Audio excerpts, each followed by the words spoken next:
Que Dieu s'utilise à sa grâce.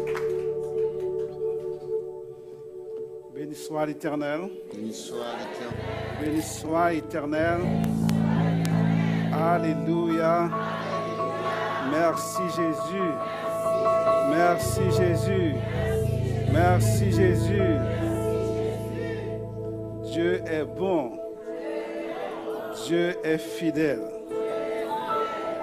Est-ce que Dieu est fidèle pour vous ce matin? Est-ce que Dieu est grand pour vous ce temps? Dieu est grand pour moi. Je remercie le Seigneur de cette opportunité qu'il m'a donnée pour partager la parole avec vous. Et je veux remercier tout d'abord votre pasteur, Pierre Michel, un ami, un conseiller, et comment on dit, un mentor. Et pendant les moments que nous avons passés ensemble en France. Et aussi, je veux saluer aussi tous les ministres, Pasteur Auguste, évangéliste Gerdy d'Ossainville, et tous les autres ministres. Et veuillez m'excuser si je ne connais pas votre nom. Tous les ministres ici présents, je vous salue dans le précieux nom de notre Sauveur et Seigneur Jésus-Christ. Et pour vous dire, moi, je suis le fils de Sœur Lolo. Et je viens, Huguette et ma femme, Mamizette, et notre mère spirituelle, qui nous a accompagnés ici ce soir. Sans plus tarder, le thème que nous étudions, c'est la résistance, que nous avons, Jacques 4, verset 7. Et il y a encore 3 autres textes qu'on m'a donnés. C'est Proverbes chapitre 6, verset 23, Deutéronome 4, 9, Josué 1er, verset 8 et 9. Ce sont des textes vraiment riches. Les 3 textes sont des textes vraiment riches et plein d'enseignements que ce soir que je ne peux pas exaucer, que je ne peux pas épuiser, ou nous allons puiser quelque chose. Je vais lire seulement Josué chapitre 1er, versets 8 à 9, et nous considérons les autres au fur et à mesure. Et soin de repérer, je vais lire dans la Bible du semeur. Et soin de repérer sans cesse les paroles de ce livre de la loi, médite-les jour et nuit, afin d'y obéir et d'appliquer tout ce qui est écrit. Car alors tu auras du succès dans tes entreprises. Alors tu réussiras. Je te donne cet ordre, prends courage et tiens bon. Ne crains rien et ne te laisse pas effrayer, car moi, l'Éternel, ton Dieu, je serai avec toi pour tout ce que tu entreprendras. On m'a dit, soyons des résistants avertis. Le mot résistance, qui supporte bien les épreuves, résiste à une force extérieure et s'oppose à une occupation ennemie. Et le synonyme, on dit solide, quelque chose qui est tenace, quelque chose qui est robuste, quelque chose qui est fort, quelque chose qui est inamovible, invincible et fort. Le mot averti dit que quelqu'un qui est en alerte, quelqu'un qui est alerté, prévenu, informé, éclairé, instruit, avisé et renseigné. Et le verbe avertir a pour but de prévenir d'un danger. Le thème principal est la résistance. Jacques nous enseigne de résister contre l'ennemi de nos âmes. De plus, la Bible nous dit l'ennemi rôde autour de nous comme un lion rugissant. Ça veut dire un lion affamé cherchant désespérément sa proie. Résister à l'ennemi. Nous avons le devoir de résister à l'ennemi sous toutes ses formes. Nous avons le devoir de résister, car nous devons résister. Il y a les éleveurs de moutons dans l'Ouest nous expliquent par un auteur qui s'appelle Lexley Fowler. Il a tout essayé pour empêcher les coyotes rusés de tuer ses moutons. Elle a utilisé des sprays anti-odeurs, des clôtures électriques pour effrayer les coyotes. Elle dit qu'elle a dormi avec ses agneaux pendant l'été et placé ses radios à pile près d'eux. Elle les a rassemblés la nuit et le jour, mais l'éleveur du sud du côté de Montana aux États-Unis a perdu beaucoup d'agneaux pendant cette année. C'est alors qu'elle a découvert le lama, un autre animal agressif, un animal qui a l'air drôle, qui n'avait peur de rien. Il dit, les lamas ne semblent avoir peur de rien. Quand il voit quelque chose, il lève la tête et marche tout droit. Il n'a pas peur. Il a un comportement agressif. Et ce comportement agressif dérange les coyotes. Parce qu'ils ont peur de cet animal. Parce que les coyotes sont des opportunistes. Et les lamas les privent de cette opportunité. Parce que le lama, on dit qu'il crache pour sa défense. C'est comme les moffettes. Vous connaissez les moffettes? Oh. Les moffettes, si un moffette rentre là, vous allez sortir. Vous allez courir. Parce qu'il va laisser une odeur sur vous, une odeur désagréable. Ce sera difficile d'enlever cette odeur. Ainsi que le lama a quelque chose. Quand il crache sur un animal, mais l'animal ne peut pas rester, il doit s'enfuir. Il ne craint pas les coyotes parce qu'il possède une âme puissante contre ceux qui sont hostiles. Cet après-midi, nous n'avons pas peur de l'ennemi. J'aimerais que vous rappelez que nous avons l'âme la plus puissante pour repousser l'ennemi. Nous avons l'âme la plus puissante pour repousser l'ennemi. Ce n'est pas votre agent. Ce n'est pas votre intellectuel. Ce n'est pas votre capacité. Ce n'est pas votre rang social. J'en passe. Mais nous avons la parole de Dieu. La parole la plus puissante. Que l'ennemi ne peut pas résister contre cette parole. Quand vous prononcez le nom de Jésus-Christ, l'ennemi doit s'enfuir. Il ne peut pas résister parce que le nom de Jésus-Christ est un nom puissant et fort.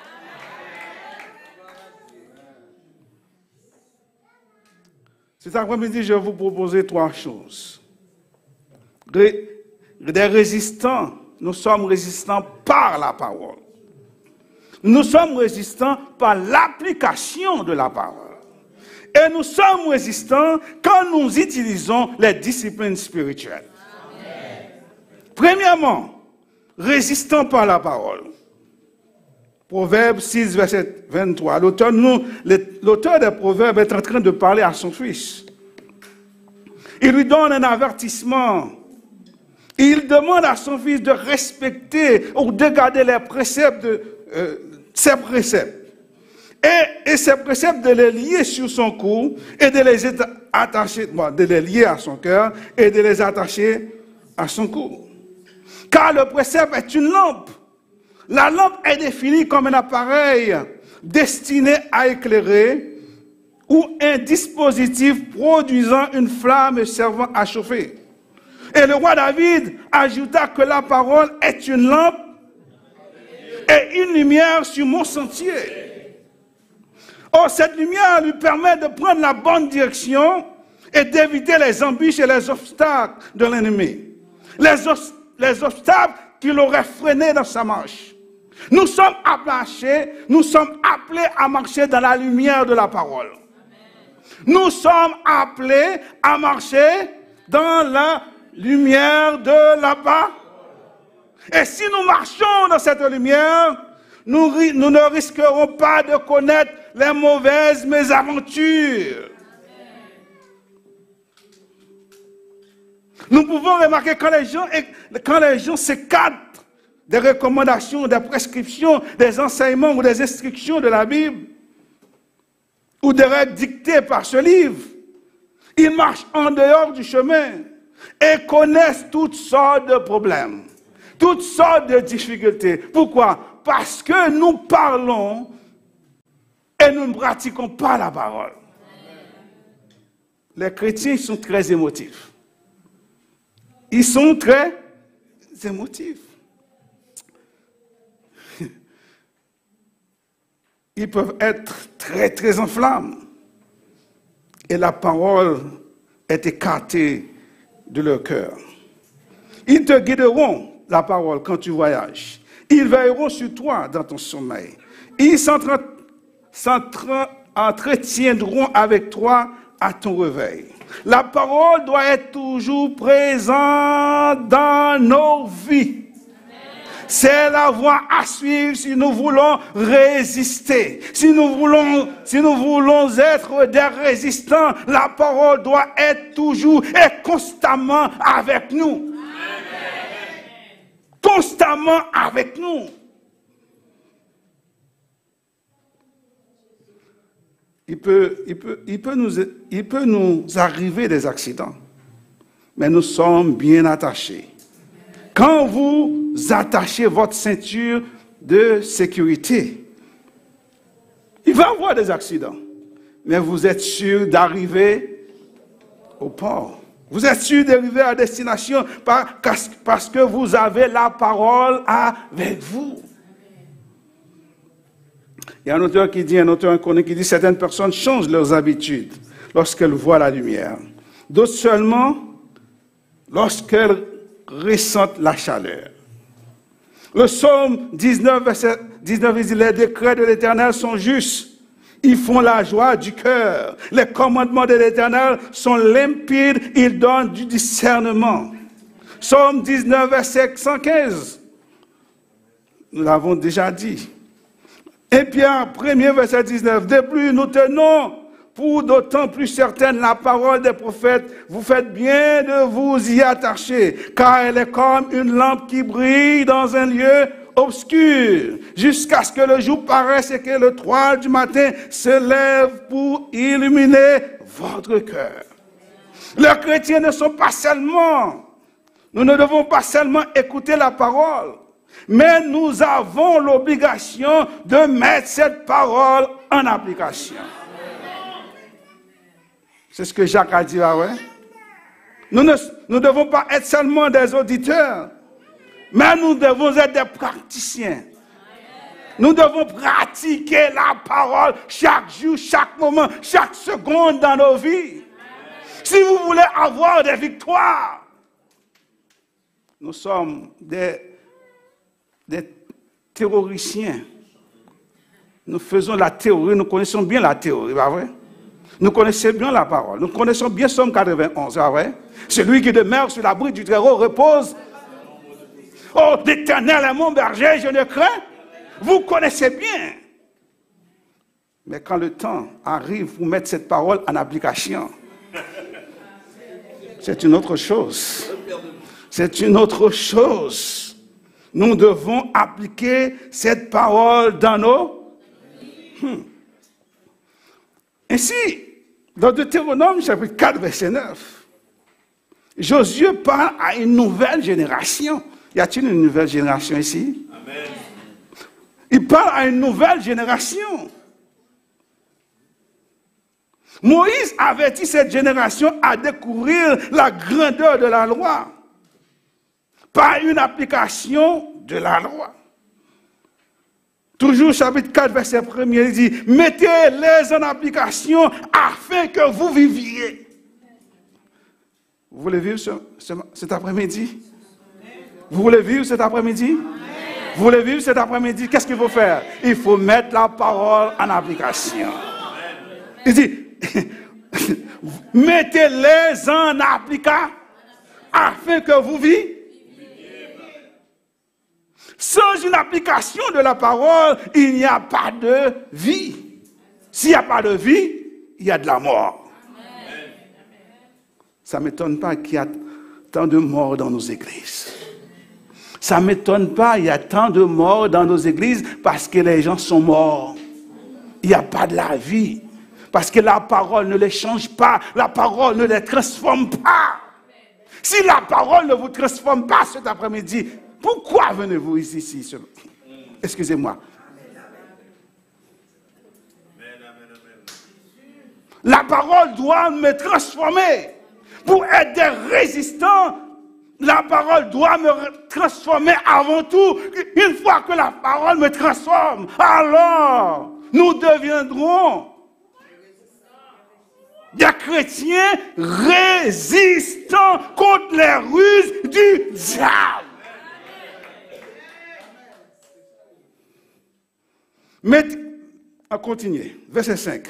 Il dit encore, mettez-vous les métiers en pratique dans le pays dont vous allez prendre possession. Je vous donne la loi. Vous devez mettre cette loi en application. Vous avez la loi de l'Éternel avec vous, avez? Vous l'avez, avez? Vous avez la loi de l'Éternel avec vous. Quand vous vivez dans ce pays, il faut mettre cette loi en application.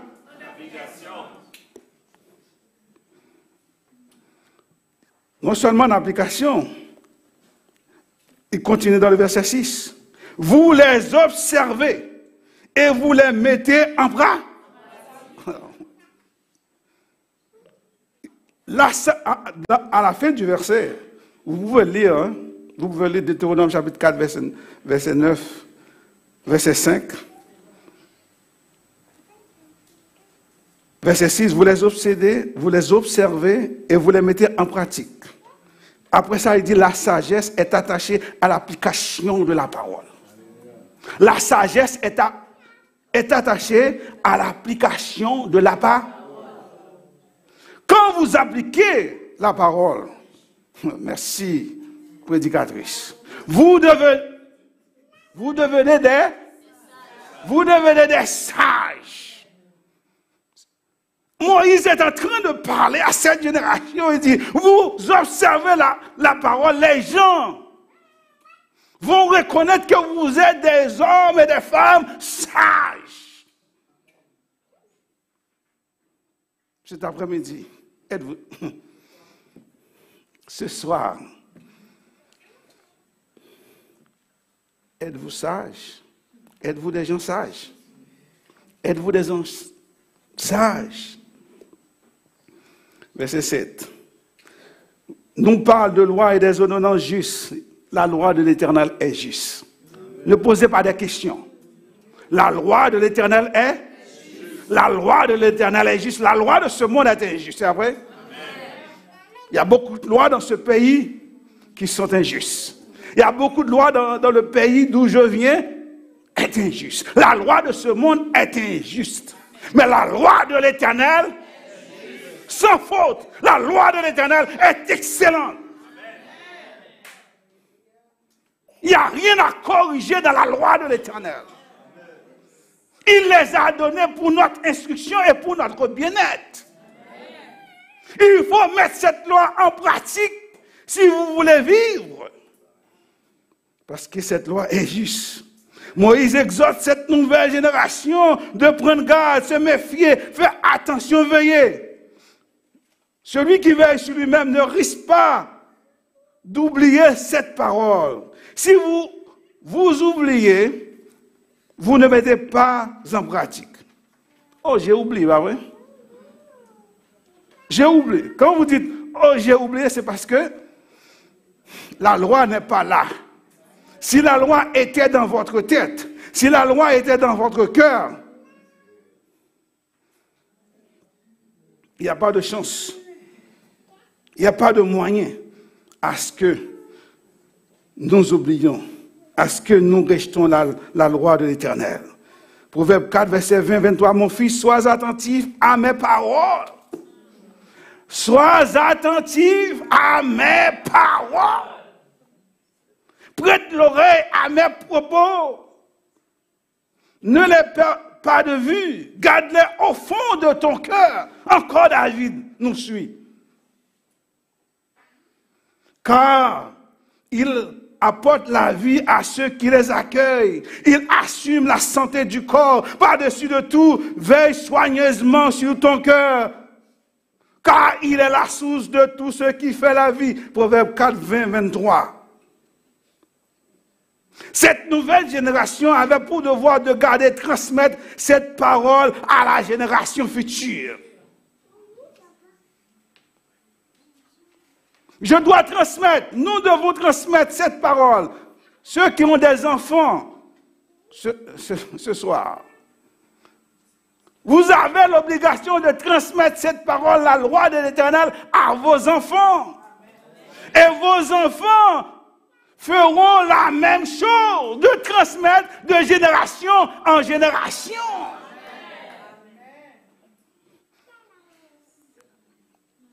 Encore, nous avons peut-être des problèmes.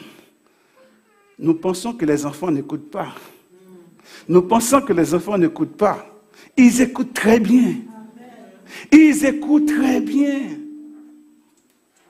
Même s'ils ne pratiquent pas, après 2 ou 3 jours, 2 mois, des années, la parole revient. Nous avons pour devoir de transmettre la parole de génération en génération. Pour transmettre la parole de génération, je dois le pratiquer. Parce que les enfants sont des fins observateurs. Si vous n'observez pas,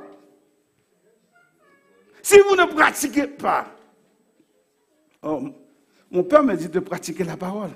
Mon père me dit mais il ne pratique pas la parole. Exactement, il est un hypocrite.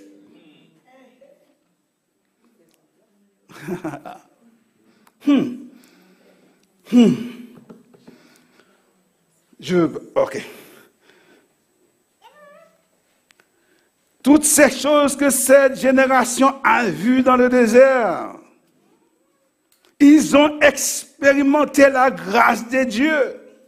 C'était des choses inoubliables qui formaient leur caractère et qui les rendent résistants. Vous avez des témoignages, vous avez des applications, et ces applications vont rendre vos enfants résistants, parce qu'ils ont vu comment maman et papa ont vécu l'évangile, comment ils ont mis en application la parole de Dieu.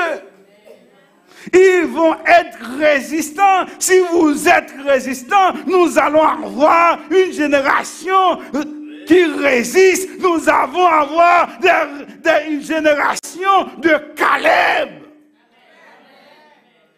Une génération de Caleb qui n'a pas peur de l'ennemi. Il dit à Josué, donne-moi cette portion que Moïse m'avait donnée. Je suis. Vous savez quel âge il avait? Il avait 80. Il a dit, je suis encore fort. Et je suis. Il a la force. Résistant. Il dit, moi je vais me battre pour avoir cette porte. Allez-vous battre. Hein? Allez-vous battre pour ce qui est à vous ce soir? Pour votre portion, pour votre héritage? Et le Dieu que nous servons vous a donné l'héritage. Vous devez l'acclamer, vous devez dire ça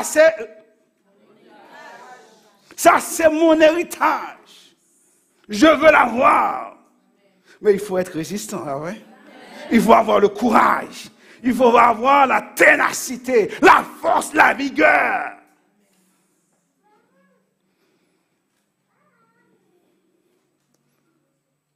Il va y avoir des choses difficiles. Il va y avoir des moments difficiles. Mais le Seigneur sera avec vous. Amen. Oh, l'Éternel va vous fortifier. Moïse, le nouveau dirigeant. Oh, Josué, merci. Josué, le nouveau dirigeant qui va diriger le peuple d'Israël dans Josué chapitre 1er, verset 8. Oh, l'Éternel Dis simplement, Josué, prends courage, tiens bon, veillez, obéis à toute la. Obéis à toute la loi que mon serviteur Moïse t'a prescrite. Regardez, dans l'application, sans t'écarter, ni d'un côté, ni d'un l'autre, applique là-bas. Pratique là-bas. Oh, pratique la parole, Josué. Pratique la parole, Josué. Mette la parole en application. C'est alors que tu réussis. L'Église, voulez-vous réussir? Voulez-vous être des résistants? Mettez la parole en application. Mettez la parole en application. Alors tu réussiras dans tout ce que tu entreprendras. Aie soin de répéter sans cesse les paroles de ce livre de la loi. Médite-les jouer. Médite-les jouer. Ok, vous avez bien mangé ce soir? Méditer, vous savez c'est quoi méditer? Ok. Vous connaissez les bœufs? Il y a des enfants qui ne connaissent pas. C'est un monde urbain. Ok? Ben, un monde agricole, vos enfants ne connaissent pas. Mais les bœufs, ce sont des ruminants, bah oui. Je peux continuer? Amen. Vous savez, les ruminants, ils mangent. Ils mangent. À un moment donné, qu'est-ce qu'ils font? Ils remontent la parole. Oh. Si vous avez mangé, c'est pour ça, hein? Je ne vais pas vous. Ils remontent la parole. Qu'est-ce qu'il fait après? Mais c'est ça l'explication, c'est ça que l'Éternel a demandé à Josué de faire. Tu manges la parole. À un moment donné, vous remontez. Bon, vous regurgitez si vous voulez. Remonte la parole et puis mange la parole. Et quand vous faites ça, la parole sera toujours dans votre cœur. Quand vous faites ça, la parole sera toujours ancrée dans votre cœur. Vous méditez jour et nuit. La parole sera dans vous. Est-ce que vous faites ça à l'église? Je regarde le temps. Méditez jour et nuit afin d'obéir et d'appliquer tout ce qui est écrit. Alors, tu auras du succès dans tes entreprises. Alors, tu réussiras. Oh, bon. Si vous mettez la parole en application, vous êtes sûr de réussir. Il n'y a pas de faute. Il n'y a pas d'erreur. Vous allez réussir. Bon, vous allez me poser une question, vous allez dire, oh, tout ce que je fais ne réussit pas. Je n'ai pas un bon travail. Je n'ai pas beaucoup d'argent, je n'ai pas une maison. Vous parlez des choses matérielles. Vous parlez des choses matérielles. La Bible dit, cherchez les choses d'en haut. Pas vrai? Faites les choses d'en haut une priorité pour. Faites les choses d'en haut une priorité. Et si vous faites les choses d'en haut, les choses spirituelles, si vous donnez Dieu la première place.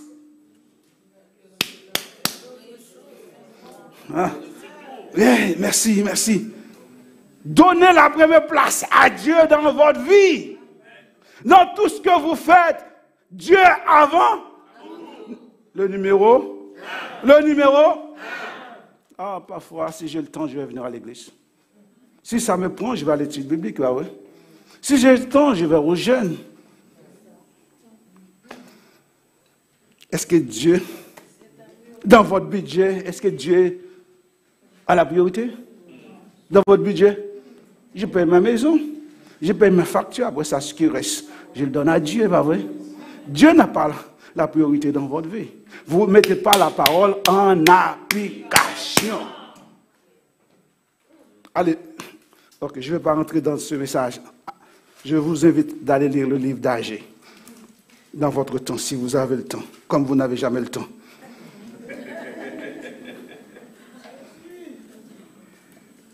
la parole de Dieu peut nous assurer, est avec nous. On peut avoir le succès. Sans Dieu, il n'y a pas de succès. Alors, comme je dis, il ne faut pas confondre le succès matériel avec le succès spirituel. Christ avant tout. Faire confiance à Dieu. Faire confiance à l'Éternel. L'Éternel dit à Josué, fais-moi confiance, ne te crains pas. Ne t'effraie pas, car je suis avec toi. Puisque Dieu est avec vous, vous mettez la parole dans l'application, égale succès. Égale succès. Dieu est avec vous. La parole est, vous pratiquez la parole, égale succès. Je ne suis pas un mathématicien, mais vous comprenez. Troisième point, il me reste, donne-moi 5 minutes. Troisième point, pour être résistant, il faut pratiquer les disciplines spirituelles. Un chrétien averti pratique les disciplines spirituelles. Sans les disciplines spirituelles, nous ne réussirons pas. Nous ne serons pas capables de résister à l'ennemi. Résistez au diable, il fuira loin de vous. C'est bien facile de dire résister au diable, il fuira loin de vous. Si vous n'êtes pas des gens spirituels, vous pouvez parler. Je connais le pasteur. Hein? Je connais Paul, vous savez. Il dit, je connais Paul, mais je ne vous connais pas. Hein? Mais si vous avez discipline spirituelle, je vais les citer pour vous. Les disciplines spirituelles, la prière, le jeûne, méditation, je laisse ça à pasteur. Il va vous faire des études ou vous prêcher là-dessus. Jeûne, prière, c'est facile la prière, nous connaissons la prière. Nous jeûnons, c'est vrai. Méditation, étude de la parole. Hier soir, le prédicateur a dit, nous ouvrons la parole une fois par semaine. Ah ouais? Une fois par semaine. Et le dimanche encore, ils sont forcés parce qu'on dit on va lire. Ah ouais? La lecture sera... On ne lit pas. On ne lit pas. On devient des chrétiens fainéants, paresseux. Des disciplines externes, une simplicité, la simplicité. Il y a des gens très complexés ici, dans cette salle. Simplicité. Des gens simples. Pratiquer la solitude, la soumission. Êtes-vous soumission à vos leaders, pas vrai? Allez, Hébreux chapitre 12. Hébreux 13. Simplicité, solitude, soumission, service, la gérance ou l'intendance. Et ce qu'on appelle la discipline collective, confession. Il n'y a plus de confession à l'église parce que les gens parlent trop. C'est pas vrai? Les gens ont peur de confesser parce que les gens parlent trop. S'ils confessent, là, demain, ils vont l'entendre sur TF1, pas vrai? BFM, tu vois, BFM. Ils vont entendre ça. Oh! Et tous les journalistes vont se braquer sur la chair. Parce que nous ne pratiquons pas la parole. Parce que nous n'aimons pas les uns les autres. Nous ne supportons pas les uns les autres. Paul dit à Timothée 4, verset 8, l'exercice physique est utile à peu de choses. La piété, elle, est utile à tout puisqu'elle possède la promesse de la vie pour le présent et pour l'avenir. La discipline spirituelle, la résistance nous demande à nous entraîner, à rester attachés à Dieu. Par une application de la parole. Par la discipline spirituelle. Je finis. Et Corinthiens 15, verset 58. Paul parlait aux chrétiens après la résurrection, parce que la résurrection posait des problèmes. Dans 1 Corinthiens chapitre 15, verset 1 à 15, il a parlé, il dit, j'ai reçu du Seigneur, j'ai vu, nos autres ont vu. Pour confirmer pour confirmer la véracité de la doctrine. Après avoir parlé en gros, il arrive dans le verset 58, il dit c'est pourquoi, ou dans votre version, il dit ainsi, coordination. Mes frères et sœurs, soyez fermes. Or, le soyez ferme, il veut dire soyez résistance à la mauvaise doctrine. Soyez résistance aux mauvaises choses que vous allez entendre concernant le Seigneur, concernant l'évangile. Il dit soyez résistance. Il dit soyez ferme. Non seulement, c'est vrai, dans votre version du second, il dit soyez inébranlables. Et dans la version que je lis, il dit ne vous laissez pas ébranler. Ne vous laissez pas ébranler. Oh, vous laissez ébranler par toutes choses, par toutes choses. Cet après-midi, pour être résistant, il faut être ferme. Il faut être ferme. Il faut être ferme. Inébranlable dans le ciel. Ah, une fois ça, après il continue, il dit, travaillez pour votre église. Travaillez de mieux en mieux. Donnez-vous à l'œuvre du Seigneur. Travaillez-vous pour le Seigneur. Faites votre cas. On donne le meilleur de vous-même. Après ça, il dit, sachant que votre travail ne sera pas en vain dans le Seigneur. Soyez fermes. Soyez résistants cet après-midi. Que le Seigneur vous bénisse.